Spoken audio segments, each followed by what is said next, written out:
Hey guys, welcome to Plus Aero Wheels Studio today. Today we're going to discuss a variety of subjects, nothing specific to Plus Wheels, but to the whole general wheel manufacturing process. And do I believe that there is one specific wheel set out there that is the best? The answer is no, definitely not. There are so many factors to consider when manufacturing a high quality wheel that it's just not possible. There are factors with regards to the depth of the rim, the width of the rim, the inner width of the rim, the tires, the pressure, the aerodynamics, the carbon types. We all know that Asian wheels are made with Toray, which is a Japanese manufactured carbon fiber, Toray 700, Toray 800, Toray 1000 if you're very lucky and can afford it and can get it. The Italians are using filament weave, which is beautiful and really, more of an art than anything else. Germans are making fantastic quality carbon, very expensive.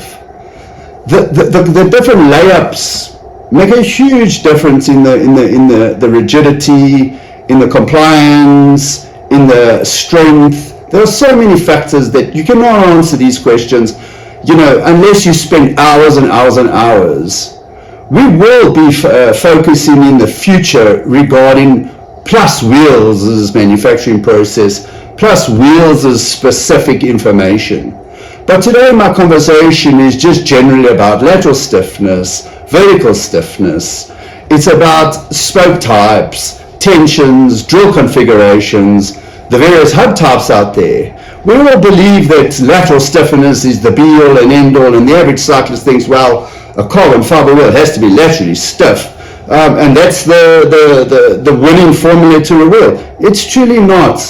I can reference an individual who I've had a lot of time with and spoken to often, and the gentleman's name is Sheldon Brown. You can go look him up on the internet, Sheldon Brown Wheel Building. He's a UK guy who's done a lot of testing, engineer, super knowledgeable, super impressive.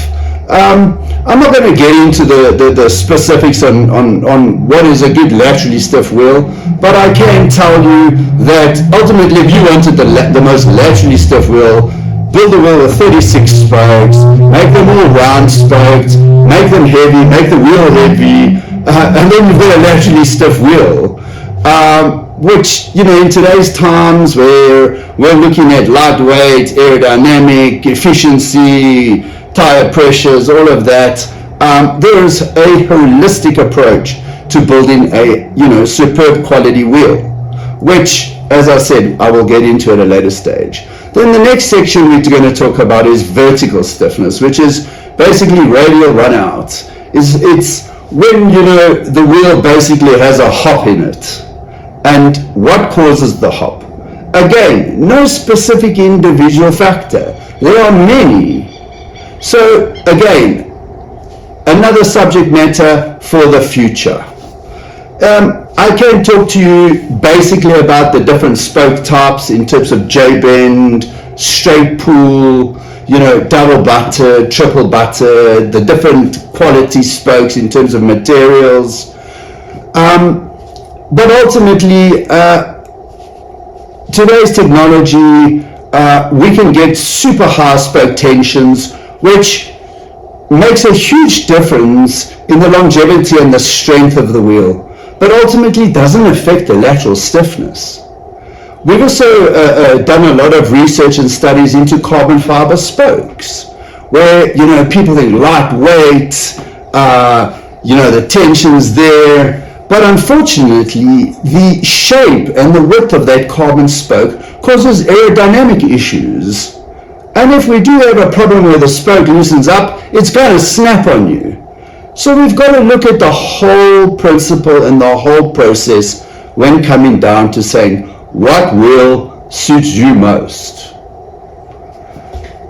Furthermore to our subject today, we obviously want to talk about drill configuration on wheels because currently disc brakes, we're looking at a 12-12 or a 24 front, 24 rear, 2 cross lace.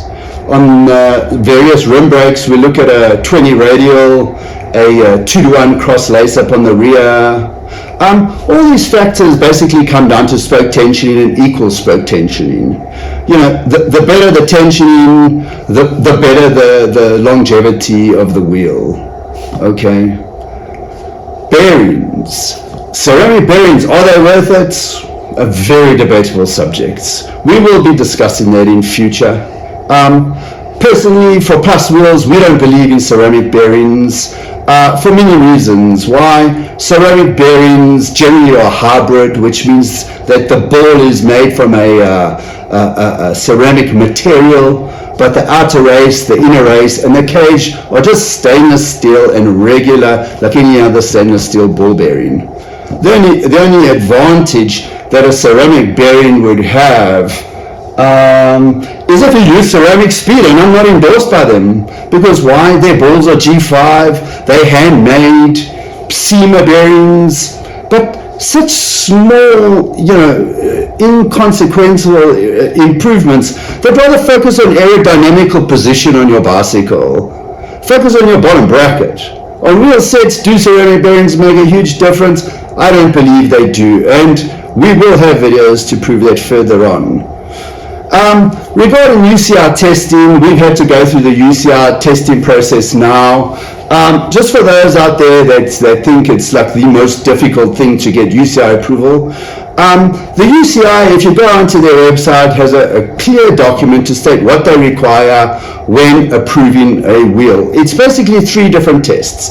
They will be looking at your radial, lateral run out, okay, which basically is lateral stiffness, vertical stiffness. Is there a millimeter on each side under a specific weight?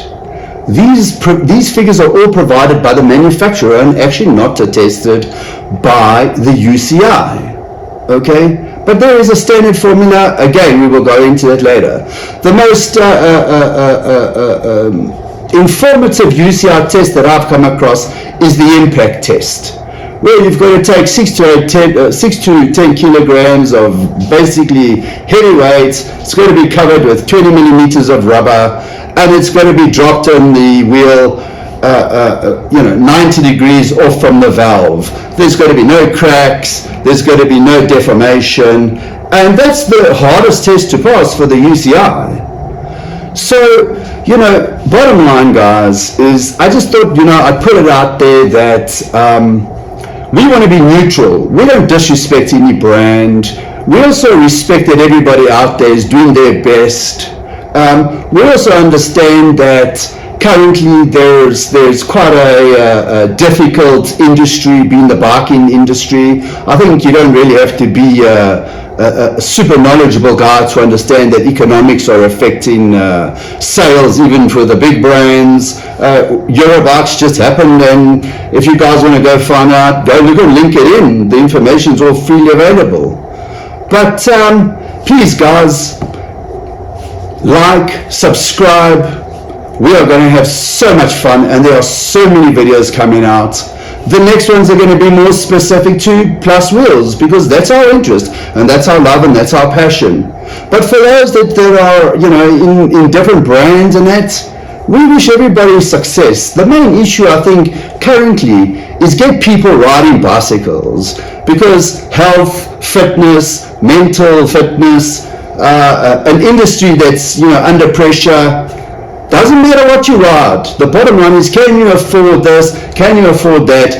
How competitive are you? How hard do you train? There's so many factors. But what I would say is like, subscribe our channel, and follow us. Thank you.